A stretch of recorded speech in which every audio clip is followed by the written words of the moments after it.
Please, take this. You must be hungry. Naquele dia, o ronco de um motor de $500 milhão se calou, e com ele, a arrogância de homens que acreditavam dominar o aço e a velocidade. Eles tinham a tecnologia, as ferramentas mais caras, o conhecimento dos manuais, mas o coração da máquina se recusava a pulsar. A poucos metros dali, em uma lanchonete modesta, uma garçonete oferecia um café quente a um homem que o mundo havia decidido esquecer. Um homem cujas roupas gastas e olhar perdido escondiam um universo de conhecimento. Ela viu uma alma faminta. Ele viu a primeira gentileza em anos. Nenhum deles sabia, mas aquele simples ato de compaixão estava prestes a conectar seus mundos de uma forma explosiva, revelando um segredo que abalaria as estruturas de todos os presentes. A história que você vai ouvir hoje é sobre como a chave para consertar o que parece quebrado, seja um motor raro ou uma vida em ruínas, às vezes se encontra nas mãos mais inesperadas. Fique comigo até o final e descubra como um gesto de bondade revelou uma lenda adormecida. Arthur não contava os dias. Contava as noites frias, os amanheceres úmidos, os olhares que o atravessavam como se ele fosse feito de vidro. Viver na rua era um exercício diário de se tornar invisível. Seu corpo aprendera a se encolher, a ocupar o mínimo de espaço possível, a não chamar atenção. Mas seus olhos não sabiam se esconder. Eles ainda brilhavam com uma fagulha antiga, uma inteligência inquieta que se acendia sempre que um carro mais antigo, com um motor de verdade, passava por perto. Ele não via apenas a lataria. Ele via a alma da máquina. Ouviu o ritmo dos pistões, a sinfonia das válvulas, a respiração do carburador. Suas mãos, agora calejadas pela aspereza do concreto e pelo frio, se contraíam involuntariamente, lembrando-se de um tempo em que dançavam sobre engrenagens com a precisão de um maestro regendo sua orquestra. Esse maestro, um dia, foi o seu nome. O maestro era como o chamavam no glamouroso e veloz mundo da Fórmula 1. Arthur era uma lenda, um gênio da mecânica que conseguia ouvir os segredos que os motores sussurravam. Ele não consertava carros, ele os convencia a vencer. Tinha tudo: fama, fortuna, respeito. E o mais importante, tinha uma família, uma esposa, Helena, cujo sorriso era o seu verdadeiro pódio, e uma filha, Sofia, cujos olhos brilhavam mais que qualquer troféu. Eles eram o seu motor, a sua razão para existir, até o dia em que tudo parou. Uma estrada molhada, um pneu que perdeu a aderência, um segundo de física implacável. Ele, o homem que dominava as máquinas, estava no banco do passageiro, impotente, enquanto o carro, o objeto de sua genialidade, se tornava uma armadilha mortal. Ele sobreviveu. Elas não. A culpa foi um veneno que corroeu sua alma. Como suas mãos, capazes de prever a falha de um motor a 1000 rotações por minuto, não puderam salvar as pessoas que mais amava. A dor o quebrou. Ele se desfez de tudo. Cada troféu, cada foto, cada lembrança era uma adaga em seu peito. A fortuna se foi em tentativas vãs de preencher o vazio, e quando o dinheiro acabou, ele abraçou as ruas como sua penitência. O maestro morreu naquela estrada, e em seu lugar nasceu o fantasma que agora se sentava na calçada, em frente à lanchonete Sabor do Dia. Do outro lado da rua ficava a Imperium Motors, uma oficina de luxo onde os carros valiam mais que o prédio inteiro. Arthur a observava por horas. Era uma tortura e um consolo. Era o seu passado zombando de seu presente. Mas havia um ponto de luz em sua escuridão diária. Clara, uma garçonete de olhar cansado, mas sorriso gentil, que trabalhava na lanchonete. Ela era uma daquelas raras pessoas que ainda o enxergavam. Todos os dias, no final de seu turno, ela lhe trazia um café ou um pão que sobrava. Não o tratava com pena, mas com um respeito simples, humano. Como o senhor está hoje, Arthur? Ela perguntava, e ao dizer seu nome, ela o resgatava da invisibilidade por alguns preciosos segundos. Clara também travava suas próprias batalhas. Mãe solteira de um menino de 7 anos, o pequeno Léo, ela fazia malabarismos com as contas, o aluguel e os sonhos do filho. Seu mundo era tão distante do glamour da oficina de luxo quanto a terra da lua, mas sua riqueza era de um tipo diferente. uma riqueza de empatia que a fazia enxergar valor onde o mundo só via descarte. Ela via em Arthur não um mendigo, mas um homem triste com os olhos mais inteligentes que já conhecera. E essa conexão, forjada em cafés mornos e gentilezas silenciosas, estava prestes a se tornar o catalisador de uma reviravolta que ninguém poderia prever. A terça-feira começou como qualquer outra. Clara correndo para atender as mesas, Arthur em seu posto de observação invisível, até que o som de um motor engasgando rasgou a monotonia da rua. Uma Ferrari 250 GTO, de um vermelho tão profundo que parecia sangrar sob o sol, parou bruscamente em frente à Imperium Motors. O carro não era apenas um carro, era uma obra de arte, uma lenda sobre rodas, avaliada em dezenas de milhões de dólares. De dentro, saiu Ricardo, um jovem empresário do ramo da tecnologia, cuja fortuna recente era inversamente proporcional à sua humildade. Ele entrou na oficina gesticulando, o rosto vermelho de raiva. "Eu não acredito nisso. Esta lata velha me deixou na mão. Eu tenho um leilão de caridade em 3 horas. E preciso chegar com este carro. É uma homenagem ao meu pai. Foi dele." Bruno, o chefe dos mecânicos da Imperium, um homem que tratava seus clientes com a mesma reverência que um sacerdote trata um deus, correu para acalmá-lo. "Senhor Ricardo, calma, vamos resolver. Coloquem a lenda para dentro." Ele ordenou à sua equipe. O carro foi empurrado para o centro da oficina, um templo de limpeza e tecnologia. Scanners foram conectados, notebooks abertos, e 3 dos melhores mecânicos da cidade se debruçaram sobre o motor V12, uma escultura de metal que se recusava a cantar. As horas passavam. A frustração de Ricardo se transformava em pânico. Bruno e sua equipe tentaram de tudo. Verificaram a injeção, o sistema elétrico, a bomba de combustível. O motor girava, tossia, mas não pegava. Era um problema fantasma, uma doença que a tecnologia de ponta não conseguia diagnosticar. Do outro lado da rua, Arthur se levantou. Ele não precisava de scanner. Ele tinha seus ouvidos. O som do motor tentando ligar era uma linguagem que ele entendia fluentemente. "Não é elétrico", ele sussurrou para si mesmo. "É o fluxo de ar. A mistura está errada. Eles estão afogando a máquina." Enquanto isso, Ricardo, impaciente, saiu da oficina para tomar um ar e entrou na lanchonete para pegar um café. Clara o atendeu com seu profissionalismo habitual, apesar da arrogância com que ele fez o pedido. Ao pagar, ele a viu colocando um sanduíche e um copo de suco em uma sacola. "Guardando o almoço para mais tarde?" ele perguntou com desdém. "É para um amigo", ela respondeu simplesmente. Ricardo a observou com curiosidade doentia enquanto ela saía e atravessava a rua, indo diretamente até Arthur. "Trouxe seu almoço, Arthur. Parece que o dia está agitado do outro lado da rua, não é?" Arthur agradeceu com o olhar, seus olhos fixos na Ferrari dentro da oficina. "Eles não vão conseguir consertar", ele disse baixinho. "Pelo menos não há tempo." Movido por um impulso que nem ele entendia, talvez a necessidade de provar que a bondade de Clara era ingênua, Ricardo o seguiu. "Do que você está falando, velho? Você entende de carros agora?" Arthur olhou para Ricardo, depois para o carro. "Eu entendo daquele carro. O problema é um ajuste mecânico simples. Os computadores deles nunca vão encontrar." Ricardo soltou uma gargalhada alta e cruel. "Ah, claro! O mendigo mecânico. Essa é nova?" Ele se virou para a oficina. "Ei, Bruno, venham ver isso! Temos um especialista aqui. O amigo da garçonete diz que sabe qual é o problema." Bruno e os outros mecânicos saíram, limpando a graxa das mãos. Ao verem Arthur,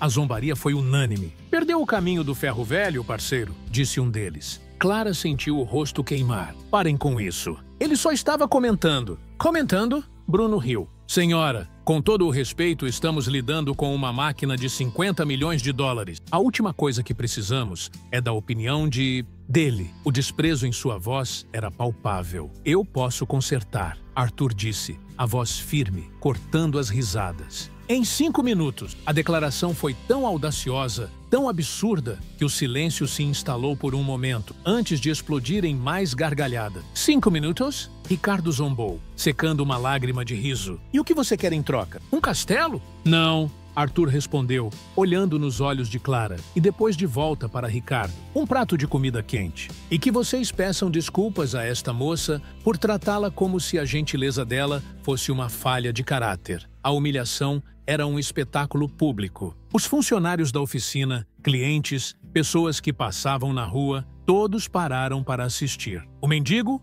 a garçonete e o milionário. A tensão era quase insuportável. Ricardo, acuado pela atenção e pelo relógio, tomou uma decisão que mudaria tudo. Quer saber? Tudo bem. Você terá seus 5 minutos, seu lunático. E quando você falhar, quero ver você e sua amiga garçonete rastejando para fora da minha vista. Eles riram, o humilharam, o descartaram, mas não imaginavam que estavam prestes a testemunhar um milagre nascido da poeira e do desespero. O que aconteceu a seguir vai te deixar sem palavras. Arthur caminhou em direção à oficina. Cada passo era pesado, observado por dezenas de olhos céticos e zombeteiros. Quando ele cruzou a soleira da Imperium Motors, foi como se um rei exilado estivesse retornando ao seu palácio em ruínas. O cheiro de óleo, de metal, de gasolina era o cheiro de casa. Ele ignorou as ferramentas reluzentes, os computadores piscando. Ele se ajoelhou ao lado da Ferrari e o mundo ao redor pareceu desaparecer. Ele colocou a mão na lataria fria do motor, fechou os olhos. Não era um ato teatral. Ele estava ouvindo, sentindo, conectando-se com a máquina de uma forma que ninguém ali jamais entenderia. Bruno e sua equipe se entreolharam, revirando os olhos. Ricardo cruzou os braços, um sorriso de escárnio no rosto. Apenas Clara, parada na entrada,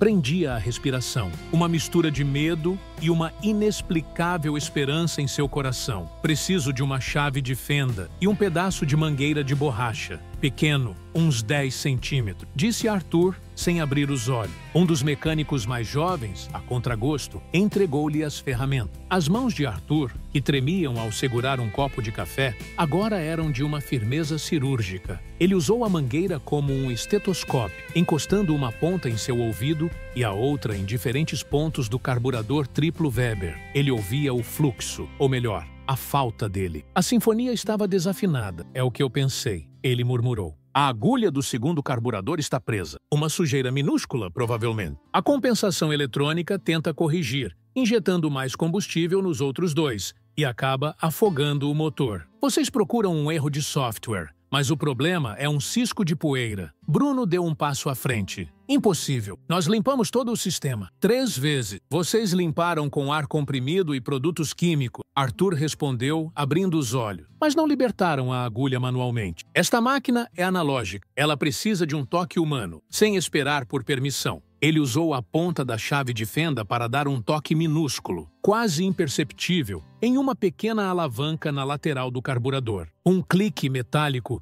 tão baixo que quase se perdeu no silêncio da oficina foi ouvido. Pronto, disse ele se levantando. O ceticismo no ambiente era tão denso que podia ser cortado com uma faca. Pronto? Ricardo riu incrédulo. Você deu um peteleco no motor e disse que está pronto? Você é mais louco do que eu pensava. Gire a chave, Arthur disse calmamente, olhando para Bruno. Bruno caminhou até o carro, a expressão de quem estava prestes a desmascarar um charlatão. Ele entrou, sentou-se no couro italiano e girou a chave, esperando o mesmo som engasgado e patético de antes. O que ele ouviu, em vez disso, foi uma explosão. Uma explosão de vida. O motor V12 da Ferrari não apenas ligou. Ele rugiu. Um som puro, poderoso, perfeitamente afinado. Era o som de meio século de engenharia italiana no seu auge. Um som que valia cada centavo dos milhões que o carro custava. O silêncio que se seguiu foi mais chocante que o rugido do motor. Bruno, dentro do carro, parecia ter visto um fantasma. Ele acelerou 1, 2, 3 vezes. A resposta era instantânea, brutal, perfeita. Ricardo, que estava com o celular na mão pronto para filmar o fracasso,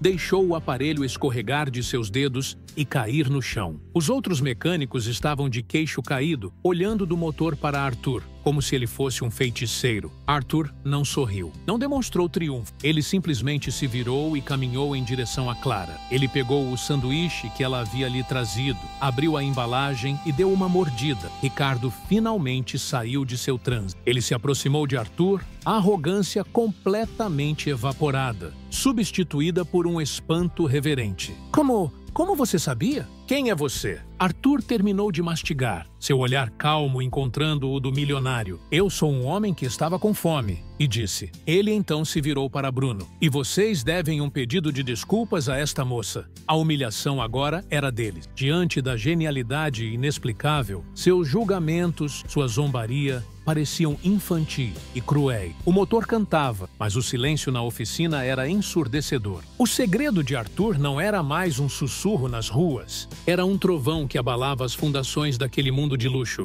Mas a maior revelação ainda estava por vir. O som do motor da Ferrari ecoava não apenas na oficina, mas nas consciências de todos os que testemunharam o impossível. Ricardo, o homem que media o mundo em cifras e poder, estava diante de um valor que não conseguia calcular. Ele se aproximou de Arthur, que comia seu sanduíche com a calma de quem acabara de realizar a tarefa mais trivial do mundo. Eu não sei o que dizer. Por favor, aceite qualquer coisa. Dinheiro? Um trabalho? O que você quiser. Arthur engoliu o último pedaço do sanduíche e olhou para Clara, que observava tudo, ainda processando a cena. Eu só quero o que foi combinado. Um prato de comida quente e um pedido de desculpas para ela. A simplicidade do pedido foi um golpe ainda mais forte na arrogância de Ricardo. Ele se virou para Clara e pela primeira vez ele a enxergou. Não como uma funcionária, não como parte do cenário, mas como uma pessoa. Me desculpe, ele gaguejou, a vergonha evidente em seu rosto. Eu fui um idiota. Com você, com ele,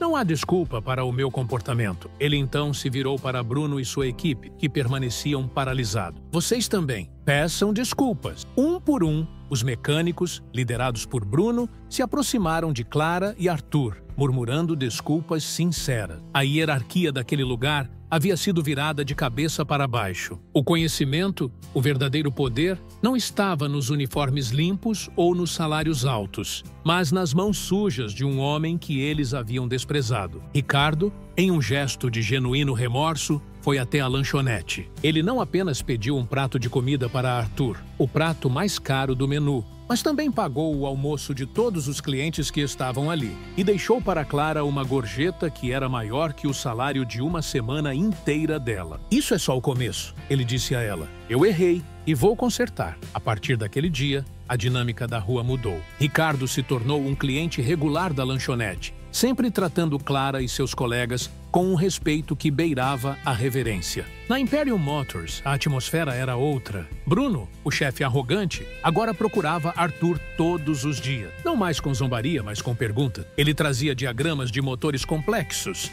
problemas que a equipe não conseguia resolver, e se sentava na calçada, ao lado de Arthur, como um aluno diante de seu mestre. Um jovem aprendiz da oficina, chamado Lucas, que sempre fora intimidado pela arrogância de Bruno, encontrou em Arthur uma inspiração. Ele começou a passar suas horas de almoço conversando com o velho mestre, aprendendo que a mecânica era mais arte do que ciência. Arthur o ensinava a ouvir os motores, a sentir as vibrações, a entender a linguagem das máquinas, lições que nenhuma faculdade de engenharia poderia oferecer. Ricardo, fiel à sua palavra, ofereceu a Arthur um lugar para ficar. Um pequeno apartamento que ele mantinha para funcionários. Pela primeira vez em anos, Arthur dormiu em uma cama, tomou um banho quente, vestiu roupas limpas. A transformação física foi chocante. A barba foi aparada, revelando os traços de um rosto que um dia fora famoso. O cabelo grisalho foi cortado, e o olhar perdido foi lentamente sendo substituído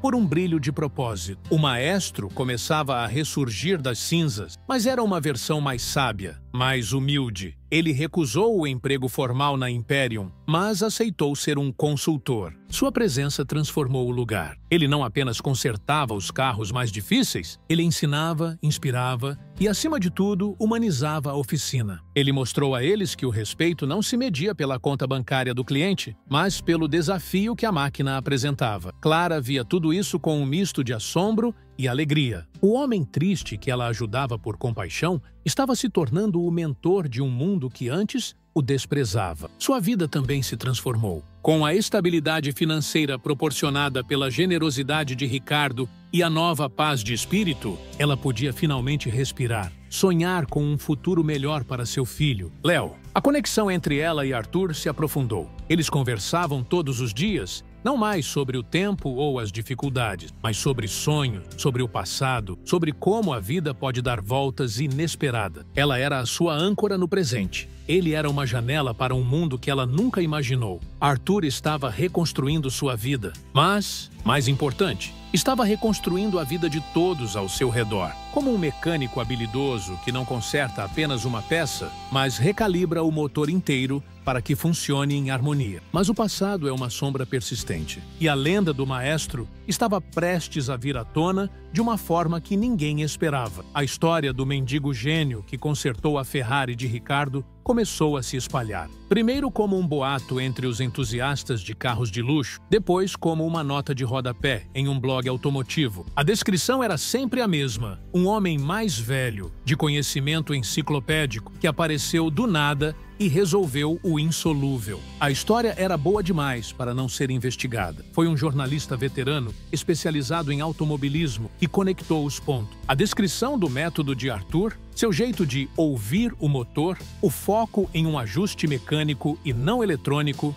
tudo isso o lembrava de uma lenda dos anos 90. Ele começou a cavar arquivos, a olhar fotos antigas. E então ele encontrou uma foto em preto e branco de um jovem mecânico sorrindo, com o rosto manchado de graxa, ao lado de um carro de Fórmula 1. Os olhos eram os mesmos olhos. A matéria foi publicada em uma revista de grande circulação. O maestro vive? Lenda da Fórmula 1, Arthur Costa, dado como desaparecido há 15 anos, pode ter sido encontrado vivendo nas ruas. A notícia caiu como uma bomba. Ricardo leu a matéria em seu tablet e sentiu um arrepio. Ele mostrou a Bruno, que empalideceu. "Eu sabia", Bruno sussurrou. "Ninguém no mundo, além dele, poderia saber aquilo." Eles foram encontrar Arthur, que estava no pátio da oficina, ensinando ao jovem Lucas como regular o ponto de um motor antigo. Ricardo segurava a revista, a capa estampada com uma foto de Arthur no auge da fama. "Arthur, isso é você?" Arthur olhou para a foto, para o rosto sorridente de um homem que ele mal reconhecia. O fantasma de seu passado estava ali, em papel brilhante, para que todos vissem. Ele não negou, assentiu lentamente. A dor de uma década e meia visível em seu rosto. Foi ali, no meio do cheiro de óleo e do som de ferramentas, que ele contou a história completa. A história da estrada molhada, da perda, da culpa que o consumiu. "Eu não podia mais tocar em um motor sem ver os rostos delas", ele disse, a voz embargada. "As mesmas mãos que ganharam campeonatos não conseguiram segurar o volante que importava. Eu não merecia esse dom. Então, eu o enterrei." O silêncio que se seguiu foi quebrado por Clara, que havia se aproximado ao ver a comoção. "Você não enterrou seu dom, Arthur", ela disse, a voz suave, mas firme. "Você o estava guardando. Você não o perdeu em um acidente. Você o reencontrou quando decidiu ajudar. Aquele dia você não consertou só um carro. Você começou a consertar a si mesmo." Suas palavras o atingiram. Ele olhou para Lucas, o aprendiz cujo futuro estava sendo moldado por ele. Olhou para Bruno, que aprendera a ser um líder melhor. Olhou para Ricardo, que aprendera a ser um homem melhor. E olhou para Clara, a mulher que o viu quando ele era invisível. Ofertas começaram a chover. Equipes de corrida, programas de TV, patrocinadores. Todos queriam um pedaço do maestro ressuscitado. Ele recusou todas. "Meu lugar não é mais nos boxes de Mônaco", ele disse a Ricardo. "Meu lugar é aqui." Inspirado, Ricardo teve uma ideia. Ele comprou um grande galpão abandonado no bairro. Com a ajuda de Arthur, eles o transformaram. Não em outra oficina de luxo, mas na Escola de Mecânica O Maestro. Um lugar para jovens de baixa renda, como Lucas, aprenderem uma profissão, de graça. Um lugar onde o conhecimento não era um segredo guardado a 7 chaves, mas um presente a ser compartilhado. Clara, com sua sensibilidade e habilidade com pessoas, tornou-se a administradora do projeto, garantindo que ele tivesse alma e organização. Era o legado perfeito, nascido da tragédia, forjado na redenção e construído sobre a fundação da compaixão. A história de Arthur, Clara e Ricardo nos ensina uma lição poderosa. O verdadeiro valor de uma pessoa não está em sua aparência, em sua conta bancária ou em seu passado glorioso. Está em sua capacidade de fazer a diferença, de usar seus dons para erguer os outros. Arthur, o maestro, achou que havia perdido tudo, mas nas ruas, no fundo do poço, ele encontrou algo mais valioso que qualquer troféu: um propósito. Ele não precisava da admiração de milhões, apenas do respeito de alguns. Ele não precisava consertar carros de corrida, mas sim os futuros de jovens que, como ele, só precisavam de uma segunda chance. Clara, com seu simples ato de gentileza, não alimentou apenas um homem faminto. Ela reacendeu a alma de uma lenda. Ela nos lembra que um pequeno gesto de compaixão pode ser a faísca que inicia a mais poderosa das transformações. E Ricardo, o milionário arrogante, aprendeu que a maior riqueza não é o que você possui, mas o que você é capaz de construir a partir dos seus erros. Essa história nos mostra que heróis podem ser encontrados nos lugares mais inesperados e que a redenção não é sobre esquecer o passado, mas sobre usá-lo para construir um futuro melhor. E você? Já presenciou um ato de bondade que mudou tudo ao seu redor? Ou conhece alguém que, como Arthur, possui um talento incrível escondido do mundo? Deixe sua história aqui nos comentários. Queremos muito conhecer as narrativas improváveis que existem ao seu redor. Se essa jornada de superação tocou o seu coração, não se esqueça de deixar o seu like para que essa mensagem alcance mais pessoas. Inscreva-se no nosso canal, Narrativas Improváveis, e ative o sininho, porque as histórias mais incríveis são aquelas que a vida real escreve todos os dias, e nós estaremos aqui para contá-las.